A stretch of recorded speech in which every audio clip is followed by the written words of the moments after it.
अस्सलाम वालेकुम। इस वीडियो के अंदर हम क्रॉस वैलिडेशन को देखने जा रहे हैं कि किस तरह से क्रॉस वैलिडेशन को यूज़ करके हम अपने मॉडल्स को इवैल्यूएट कर सकते हैं कि उनकी परफॉर्मेंस जो है एक्चुअली वो अच्छी आ रही है या नहीं अच्छी आ रही, या अगर हम मल्टीपल मॉडल्स को कंपेयर करना चाहें तो हम किस तरह से कंपेयर कर सकते हैं। तो क्रॉस वैलिडेशन सबसे पहले हम देखते हैं कि क्या चीज़ होती है। क्रॉस वैलिडेशन जो है जब हमने डाटा को जब भी हमने अपने मॉडल को इवैल्यूएट करना होता है तो हम अपने डाटा को दो पार्ट्स में डिवाइड करते हैं जिसे हम ट्रेनिंग और टेस्टिंग डाटा कहते हैं, ठीक है। और हम ये देखते आ रहे हैं, हमने जब भी किसी मॉडल पे अपने डाटा को ट्रेन करवाया तो हमने उसको दो हिस्सों में पहले डिवाइड कर लिया था और उसको देन दूसरे पार्ट को हमने इवैल्यूएशन के लिए यूज़ किया। अब क्वेश्चन ये रेज़ होता है कि हमें 70-30 स्प्लिट करना चाहिए, 80-20 स्प्लिट करना चाहिए, यानी कि 80% डाटा क्या हमें ट्रेनिंग के लिए रखना चाहिए और 20 जो है वो टेस्ट के लिए रखना चाहिए। और फिर क्वेश्चन ये भी रेज़ होता है कि वो जो 20% या 30% डाटा हमने अलहदा रख दिया अपने मॉडल को इवैल्यूएट करने के लिए, क्या वो एक बेहतर हमें आइडिया देगा कि हमारा मॉडल कितना अच्छा परफॉर्म कर रहा है?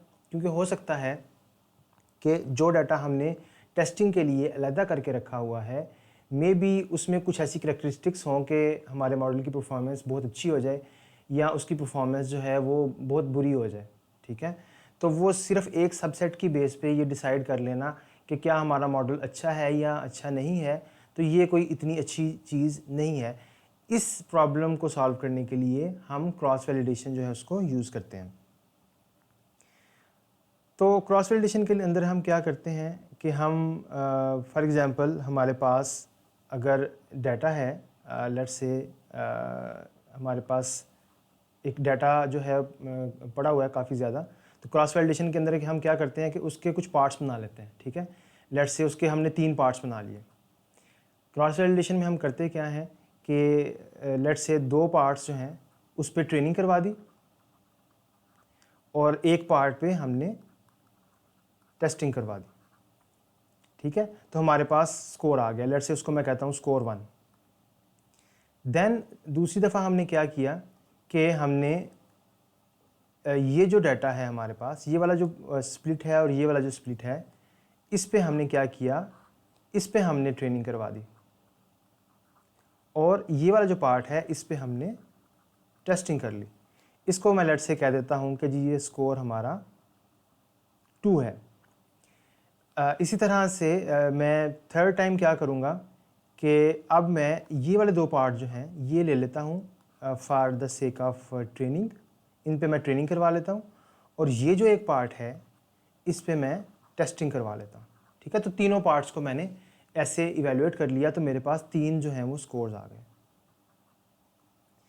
अब मैं अगर इनकी एवरेज ले लेता हूँ, ठीक है, तो ये एक बेहतर मेरे पास जो है वो स्कोर आएगा जो मुझे बेहतर बेसिकली बताएगा कि मेरा मॉडल कितना अच्छा जो है वो परफॉर्म कर रहा है, ठीक है। इस क्रॉस वैलिडेशन का एक सिंपलेस्ट जो मेथड है that is leave one out, ठीक है।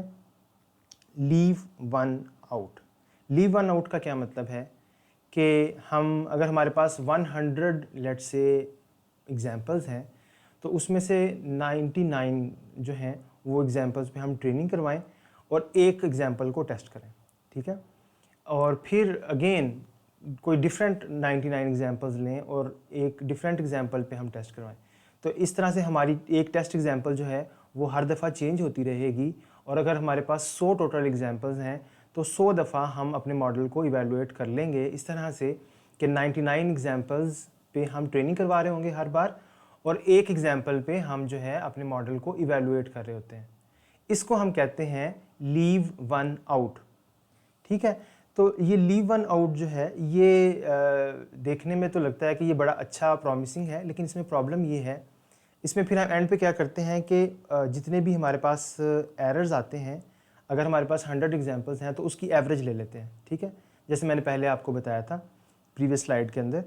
तो इसमें प्रॉब्लम ये है कि अगर आपका डाटा जो है वो बहुत ज़्यादा है, let's say millions of examples हैं आपके पास, तो उस केस में ये बहुत स्लो हो जाएगा क्योंकि आपको अपने मॉडल को मिलियन टाइम्स जो है वो ट्रेन करवाना पड़ेगा। तो इसका बेहतर ऑप्शन जो है वो क्या है कि हम बजाय कि लीव वन आउट की स्ट्रेटजी यूज़ करें, हम के फोल्ड क्रॉस वैलिडेशन जो है उसको यूज़ करते हैं। के फोल्ड क्रॉस वैलिडेशन में हम क्या करते हैं, जैसे मैंने आपको प्रीवियसली बताया था कि हम 3 हिस्सों में डाटा को डिवाइड कर लेते हैं। तो के फोल्ड का यही मतलब है कि हम उसको के फोल्ड्स में डिवाइड कर लेते हैं। लेट्स से 3 पार्ट्स में, 5 में या 10 पार्ट्स में अपने डाटा को डिवाइड कर लेते हैं। नॉर्मली इसमें कन्वेंशन ये है कि हम 10 पार्ट्स में डाटा को डिवाइड कर लेते हैं और इसको हम 10 फोल्ड क्रॉस वैलिडेशन कहते हैं। ठीक है, तो 10 फोल्ड क्रॉस वैलिडेशन में क्या होगा कि उसी तरह से हम अपने डाटा को 10 पार्ट्स में डिवाइड कर लेंगे अपने ट्रेनिंग डाटा को। उसमें से हर दफ़ा हम एक चंक ऐसा ले लेंगे, एक पार्ट ऐसा ले लेंगे जिस पे हमने पहले जो है वो इवेलुएट नहीं किया, और बाकी 9 पार्ट्स पे हम इवेलुएशन ट्रेनिंग करवाने के बाद उस 10th वाले पार्ट पे टेस्टिंग कर लेंगे, और ये हम काम जो है वो 10 दफ़ा रिपीट करेंगे और देन उसकी हम एवरेज ले लेंगे।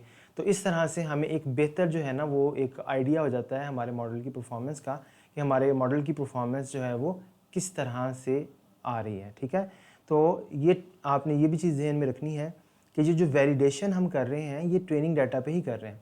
अगर हम अपने डाटा को ट्रेनिंग और टेस्ट 2 हिस्सों में डिवाइड करते हैं तो टेस्ट डाटा को हम अलहदा रख देते हैं और ट्रेनिंग डाटा पे ही क्रॉस वैलिडेशन करके अपने जो हाइपर पैरामीटर्स हैं उनकी वैल्यू को जो है वो एडजस्ट करते हैं, ताकि हमें पता चले कि किन पैरामीटर्स की वैल्यू की बेस पे हमारे मॉडल की परफॉर्मेंस बेहतर है।